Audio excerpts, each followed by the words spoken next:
והשני היה כדי לממן את המשכן עצמו. כך שבמשך הזמן כל הדברים האלה כנראה השתנו. אני רוצה רק לוודא שזיכמנו, שאני כבר מבין פחות או יותר מה זה שקל, ושקל על קודש, תקן אותי אם שגיתי. שקל הקודש עוד לא דיברנו עליו. אז מיד שקל על קודש, אבל בקע דיברנו, וגרה דיברנו. לא, גרה גם לא. גם לא, אז בבקשה, גרה ושקל הקודש. עוד כמה דקות למטבעות, כן חיים. אז במקרא כתוב, כמו שאתה ציינת, שבעצם שקל הקודש הוא מורכב מ-20 גרה. ונשאלת השאלה, איזה שקל, ואם באמת זה 20 גרה או משהו אחר. עכשיו, החוקרים מתלבטים, כי כפי שאמרתי לך, לפני חורבן הבית הראשון, 586, השתמשו בשקל שמשקלו 11.3 גרם. אם אתה מחלק את השקל הזה ל-20 גרה, אתה בעצם מקבל מטבעות של 0.55 גרם. ואין לנו מטבעות עם שיבת ציון, שמתחילים לשלם את המס הזה לבית המקדש אחרי שיבת ציון, אין לנו מטבעות כאלה. יש לנו מטבעות ששוקלים בגודל פחות או יותר, שוקלים 0.48 גרם. ואז כדי להגיע לאותו שקל שהיה לנו קודם, אתה צריך למעשה 24 מטבעות, לא 20.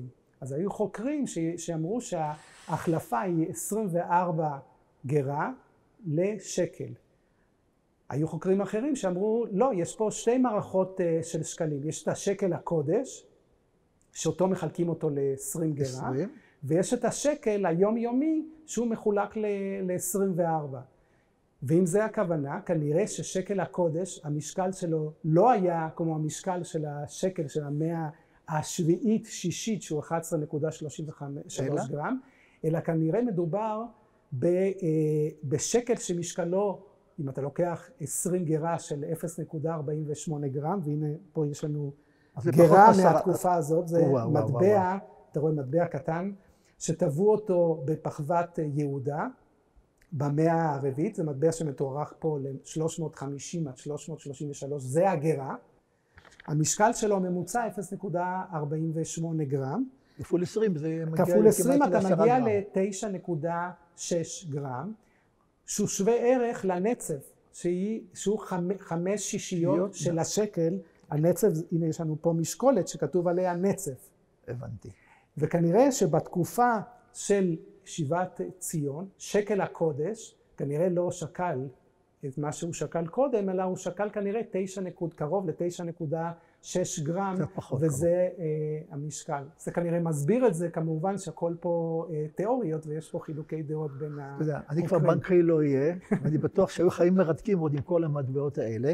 חיים, יש לך פה אוצר בלוס של מטבעות, אולי את מה שרצה לך ללמד אותי, מטבעות מסוג אחר אולי? משהו אחר שהבאתי לך, הרי דיברנו קודם על זה שביהדות אסור לתאר את דמות האדם. אבל אם אתה מסתכל במטבעות, אז יש לי פה מטבע של פיליפוס הבן, ופיליפוס הבן של אורדוס, שכן מופיע הפורטרט שלו, ויש לי פה גם מטבע של הנכד של אורדוס, אגריפה הראשון, שגם בו מופיע התיאור של הפורטרט של הבן שלו, ויש לנו גם מטבעות של אגריפס השני, של הנין של אורדוס. אז כלומר, יש לנו פה קצת חריגה מהקו. זה ודאי ההשפעה של העולם ההלני. כן, זה נכון. אוקיי, אז אני חושב למדנו את נושא המטבעות לעומקו. לא שאני עוד מומחה לכל הנושא הזה, אבל ממש תודה לך, רק מיסטיקאי כמוך. יכול היה לסייענו בזה. אז בואו נעבור לדבר קרוב לזה שגם מתקשר לפרשת השבוע. ובכן, משעה שחרב המקדש כבר אין מביאים את מחצית השקל, כי אין בית מקדש. אבל בכל זאת במשך הזמן נולד המנהג להביא משהו זכר למחצית השקל. ועדות אחת לכך נמצאת למשל בשולחן ערוך, אותו ספר הלכתי שנתחבר בידי רבי יוסף קארו במאה ה-16 והגיע לגיבושו בצפת, כולם מכירים את שולחן ערוך, ושם בענייני פורים הוא אומר בין השאר, חייב כל אדם ליתן, כלומר לתת, לפחות 2 מתנות לשני עניים. כן, הוא עוסק במצוות הפורים, עוד שבועיים נופל עלינו פורים, ואחת המצוות זה מתנות עניים.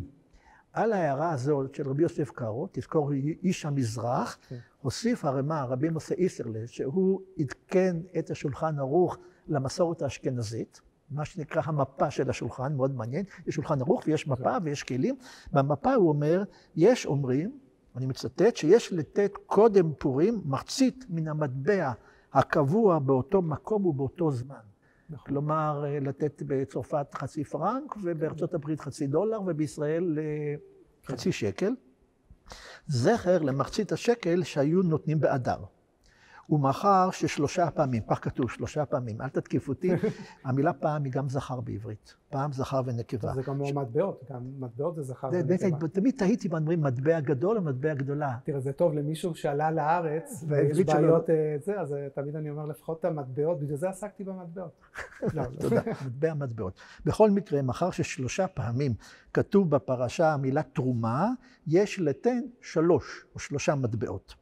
ויש לתת בליל פורים קודם שמתפללים מנחה, וכן נוהגים בכל מדינות העלו. אני מכיר את זה, פה בית כנסת שאני מתפלל בו, אשכנזי, שלפני תפילת מנחה או לפני קריאת מגילה, בערב פורים, עוד שבועיים, יש קופות על הבמה, קופות שונות, ואנשים תורמים את זכר למחצית השקל, חלק למתן בסתר, חלק לקופת הבניין, חלק לגופים כלשהם, ויש דיון גדול, ואפשר לבדוק את זה ברשת, מה הערך היום של מחצית השקל.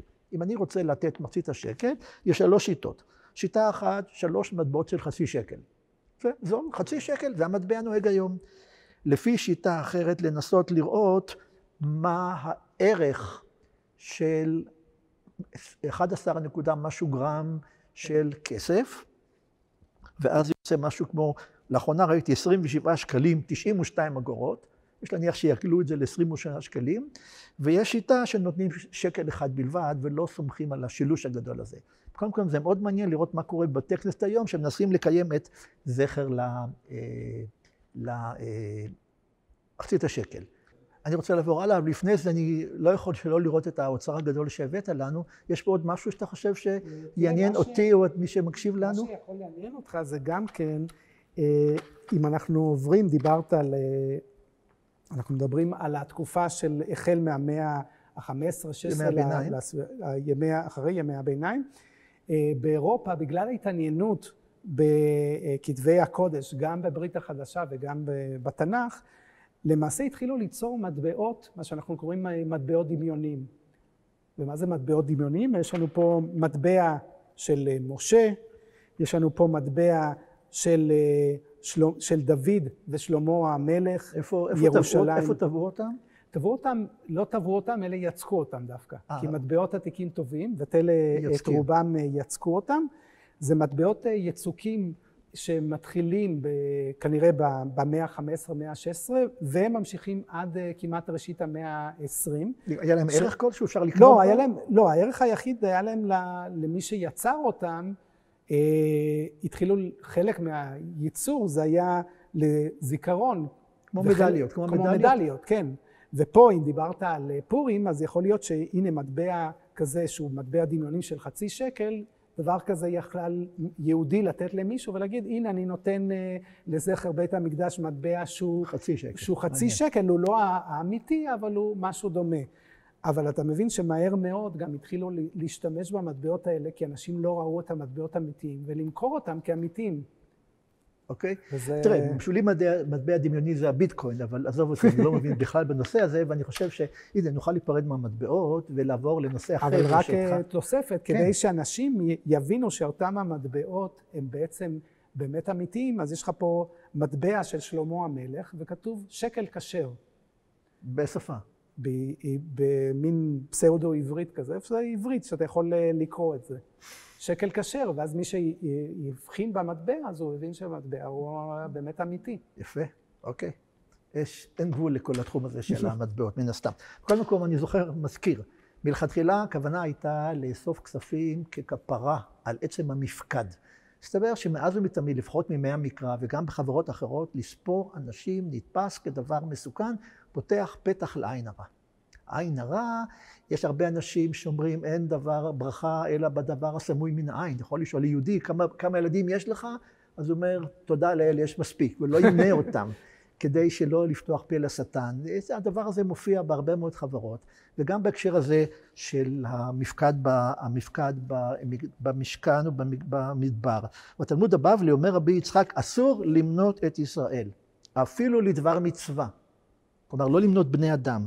מה אפשר לעשות? למנות מטבעות, או מיד נראה למנות דברים אחרים. ואמר רבי אלעזר, כל המונה את ישראל עובר בלאו, שנאמר בספר הושע, והיה מספר בני ישראל ככל הים, אשר לא יימד ולא ייספר. כלומר, מלכתחילה יש דבר מאוד מסוכן בספירת בני אדם, זה יכול לגרום לנזק גדול, וזה באמת קרה. קודם כל, התורה אומרת, לא יהיה בהם נגף, לכן סופרים חצאי שקלים, ולכן העשיר נותן כמו העני. כי כל אחד נתן כרצונו, היינו מאבדים את האפשרות למנות. מצד שני, מספר לנו מדרש שב10 פעמים מנו את בני ישראל. ולמשל, שיצאו ממצרים, יש רשימה מדויקת של היוצאים, במדבר יש רשימה של היוצאים, בספר יהושע יש רשימה של מספר האנשים, כלומר, יש רשימות כאלה, מדבר על שאול ועל דוד, אז קובע ומחליט המדרש, כאשר מונים לצורך, מטרה חיובית, לא נפגע אף אחד. כאשר מונים שלא לצורך, העם נפגע והמספר יורד, וזה מיד נגיע למה שקרה בתקופתו של דוד. הסיפורים על מפקדים שונים הם מעניינים. אחרי המפקד של המשכן, יש 2 מפקדים של שאול. שאול המלך, הוא יוצא למלחמה, הוא חייב לדעת מה מספר הצבאות שלו, כן? לארגן כלי הבלה, מזון וכו'. אז פעם ראשונה שהוא הולך להילחם בהמונים, כתוב, ויפקדם בבזק, בודק אותם, פוקד אותם בבזק, והיו בני ישראל 300,000, איש יהודה 30,000. הוא בדק אותם בבזק. מה זה בזק? כל הספרים מודרניים, בזק שם של מקום. גם מוכר לנו אדוני בזק, אדם. אבל המדרש לא יכול להסכים ששאול מנה אנשים במקום כלשהו, כי אחרי הכל שאול מצטייר גם כדמות חיובית. הוא מלך ישראל, הוא משיח. לכן המדרש אומר, מה זה בזק? אבן. אבן, לקח, כל אחד הביא אבן מתנה, ומנו את האבנים. לכן אני מביט פה על האבנים שלך, ואני סקרן לדעת, האם ייתכן שבתקופת שאול, היינו באמת, זה קרוב מאוד, ספרו אבנים, ולא ספרו בני אדם. ייתכן. ייתכן, אבל לא, אם אין ערך למה שאתה נותן, אז זה קצת נכון, אבל סופרים אבנים. וזה מסתמך לאיזו מילה ארמית שאפשר להבין אותה כאבן. עכשיו, קורה דבר מעניין, יותר מאוחר, שאול יוצא שוב למלחמה, והפעם מסופר עליו, במלחמה בעמלק, וישמע שאול את העם ויפקדם בתלאים, תלאים, מקום בשם תלאים. וגם פה המחקר המודרני מנסה לזהות את המקום בשם תלאים. אבל המדרש שוב לא מסכים שמנה אותם בתלאים, ולכן הוא קובע שכל אחד ואחד הביא תלה, והיה שם עדר של תלאים, 200,000 רגלי ו10,000 איש יהודה, 210,000 תלאים שכולם פועים וסופרים את התלאים כדי לדעת מה מספר הזה. הדבר המעניין, אני מוצא אפילו משעשע, שהמדרש שם לב שבמלחמה הראשונה של שאול מונים את העם באבנים. במלחמה השנייה של שאול מונים את העם בתלאים. אז מה הוא אומר? אומר דבר כזה, כיוון שאדם נתמנה פרנס על הציבור, מתעשר. בשלב הראשון, שהוא עדיין לא היה מלך של ממש, הוא לא יכול היה לתת תלאים. עכשיו, שהוא כבר מלך, יש לו תלאים, והרמז הוא שהאדם לא נהיה אקטואלי בשום מקרה ולא רלוונטי, אבל שהאדם הוא פרנס על הציבור, כלומר כספי ציבור עוברים תחת ידו, והוא ממונה על רכוש הרבים, פתאום באופן פלאי יש לו יותר מאשר אלו בפעם הראשונה. מכל מקום, בשני המקומות האלה, המדרש לא יכול היה להסכים ששאול מנה בני אדם. בעקבות שאול הגיע דוד. דוד עשה שגיאה גדולה, שחטא גדול, שלא פרשני המדרש ולא פרשני מהביניים יכולים להגן עליו, וזו ההחלטה שלו למנות את ישראל. אלא מעניין הוא שעל פי ספר שמואל זה גרם לו האלוהים. ויוסף אף השם לחרות בישראל, הוא כועס על עם ישראל מסיבה כלשהי, ויסת את דוד, הוא הסיט את דוד ללכת למנות את העם, מתוך ידיעה שהמניעה תביא נגף, כמו שראינו בהוראות של ספר שמות. ודוד מצווה על יואב ללכת מדן ועד באר שבע ולפקוד את כל העם. ויואב מנסה לשכנע אותו. הוא אומר לו, למה תעשה את אדוני מלך? למה חפץ בדבר הזה? הוא מבין את הסכנה, אבל דוד מתעקש. יואב סופר את העם ובא לעם נגף שעולה לו ב70,000 מתים במגפה כלשהי. כך שיש פה דוגמה ברורה לניסיון למנות שעלה במחיר יקר ביותר, והמקורות מגנים את דוד על הדבר הזה. אז יש לי את המפקד במשכן שהוא היה לצורך חיובי, ואפילו נתנו מטבע ולא מנו אנשים. מפקדים אחרים כמו ליציאת מצרים, הוראת האלוהים, לא נגרם שום נגף. בימי שאול, שאול נזהר, הוא בודק באבנים, ראינו בתלאים. בימי דוד ישנו שגיאה גדולה, בהמשך שאני מכיר אותו, המלך אגריפס. הזכרת אגריפס האב, אגריפס הבן, אחד מהאגריפסים האלה, מספרת התוספתא, פעם אחת ביקש אגריפס המלך לידע כמה מניינם של אוכלוסין. בפסח עולים לירושלים, להקריב קורבנות. וצריך להכין את העיר, להכין מקומות לינה, צריך להכין מספול לצאן, צריך להכין את העיר. כמה אנשים באים לירושלים? יש אומרים שהיהודים בתקופה שלו היו כבר משהו כמו 2 מיליון נפש ברחבי האימפריה הרומית. לא יודע כמה באו לירושלים, אבל באים לירושלים. אבל הוא לא יכול לספור בני אדם. גם אגריפס קרא את כל הסיפורים הקודמים, ואמר להם לכהנים, תשים לב בבקשה, הפרישו לי כוליה מכל פסח ופסח. כל קורבן נקרא פסח.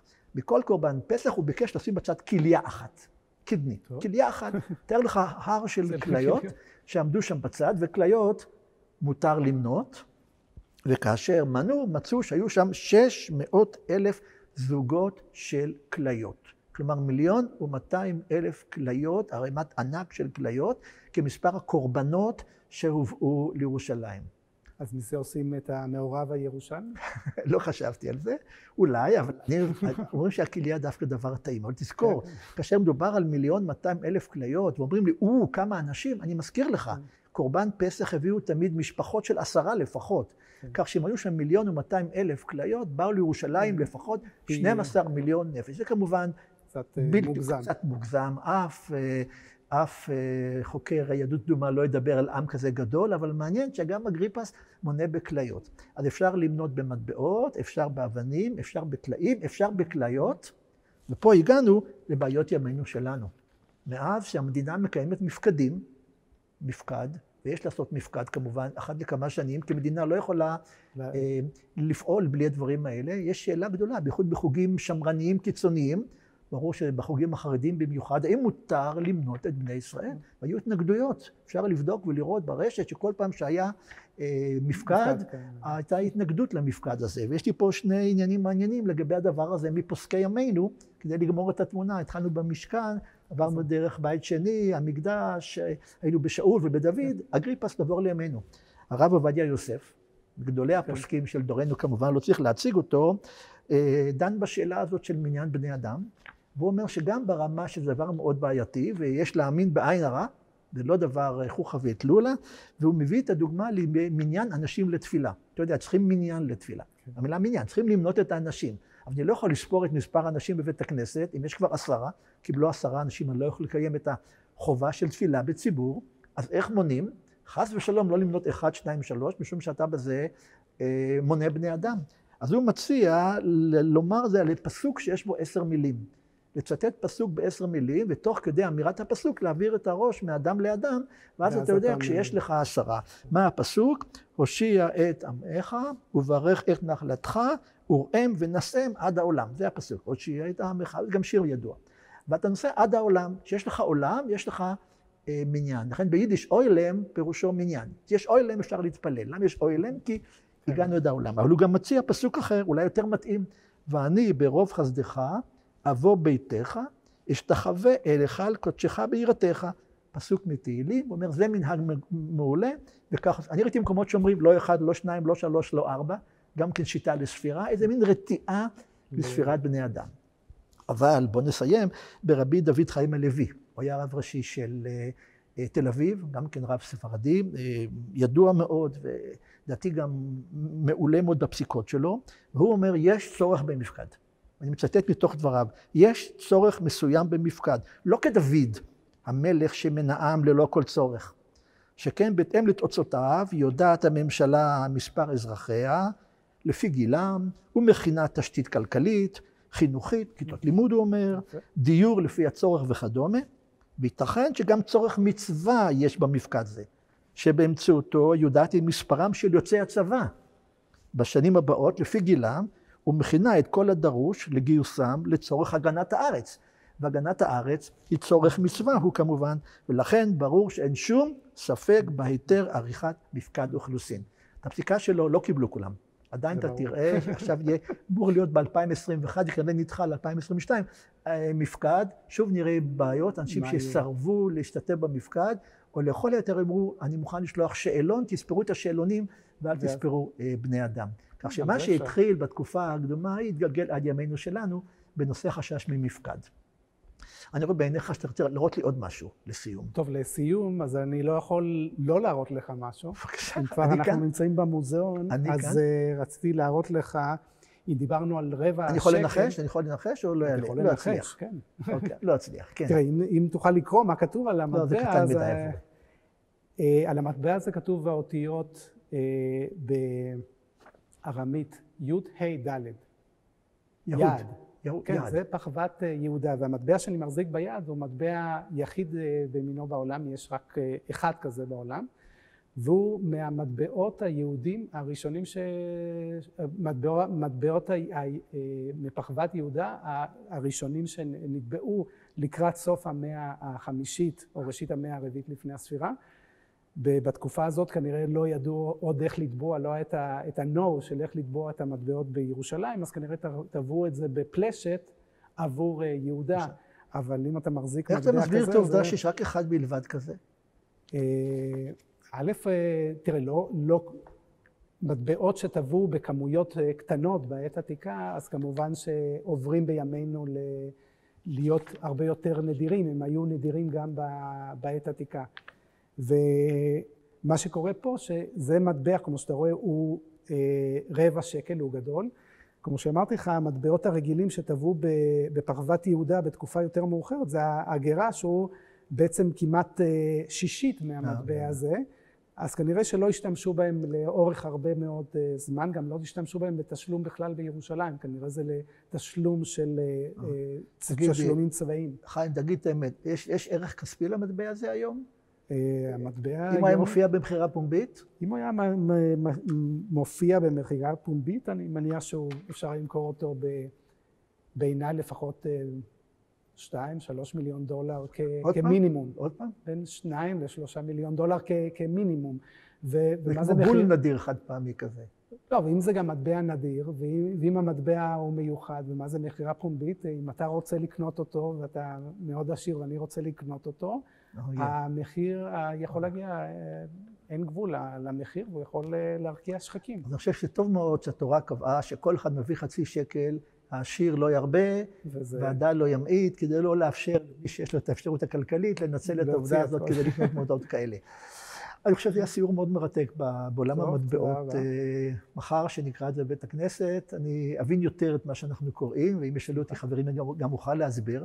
אני חושב שאני רק צריך להזכיר שמחר קוראים פרשת שבוע, קוראים הפטרה ומוסיפים את הקטע שהתחלנו בו על המטבעות. כך יעשו גם בשבוע הבא, שיקראו את פרשת זכור לפני פורים, זכור עשה לך עמלק, ונדבר על הדברים הקשורים לזה, וכך גם בהמשך לקראת חג הפסח, שההכנה לקראתו מתחילה כבר עכשיו עם אשמת השקלים. אז אני רוצה להודות קודם כל לך, דוקטור גיטלר, חיים, היה בשבילי פוקח עיניים, מעשיר מאוד. את המטבעות שיש לי. אני רוצה גם להודות, זו הזדמנות להודות שוב לתמר שטמפר מבית אביחי, דניאלה שלו מהמוזיאון, שהם הגלגלים שמניעים את כל העניין כולו, וכמובן להרבה מאוד אנשים, גם בבית אביחי בירושלים, גם במוזיאון, שמאפשרים לנו גם בתקופה הזאת של היציאה מן הקורונה, לחזור וללמוד את פרשת השבוע במוזיאון, ולמזג את הטוב שבשני עולמות יחדיו. ובכן, אחרי כל התודות, תודה רבה.